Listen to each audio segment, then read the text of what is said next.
এক তালাক, আপোনালোকক এক তালাক, দুই তালাক, দুই তালাক, তিনি তালাক। তিন তালাক। আমি 8টা সংগঠন একত্ৰিত হৈ এক কথাত এটা কথা কৈ দিলোঁ।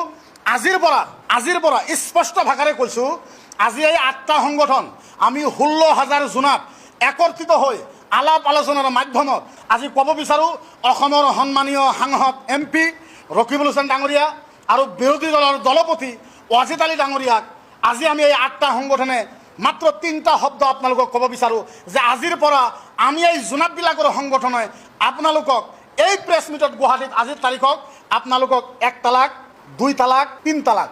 তালাক বুজি পায় আপোনালোকে তালাক বুজি পায় নে নাই? আমাৰ জোনাতবিলাকে বুজি পায়। আজিৰ পৰা আপোনালোকৰ যিমানখিনি বস্তু আমি চালোঁ, অসম বিধানসভাৰ ভিতৰত, অসম বিধানসভাৰ বাহিৰত, কংগ্ৰেছৰ MLA বিলাকৰ যিখিনি ভূমিকা আমি চালোঁ, এই ভূমিকাখিনি চোৱাৰ পিছত আমি গোটাই 8টা সংগঠন একত্ৰিত হৈ আমি তেওঁলোকক ভাল এটা উপহাৰ, ৰকিবুল হুছেইন ডাঙৰীয়া আৰু বিৰোধী দলপতি ৱাজিদ আলী ডাঙৰীয়াক ভাল এটা উপহাৰ দিব বিচাৰিছোঁ।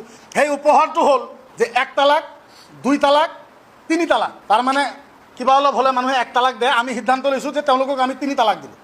তাত 3 তালাক দিয়াৰ পিছত আৰু কাৰো লগত কোনো সম্পৰ্ক নাই, তেওঁলোকৰ ওচৰত যাবও নোৱাৰোঁ, তেওঁলোকে আমাৰ ওচৰত আহিবও নোৱাৰে। তাৰমানে মোক দেখিলে একো কিবা তাতে জৰিমনা হ'ব, এইটো আমাৰ শৰীয়তৰ এটা বিধান। গতিকে আজি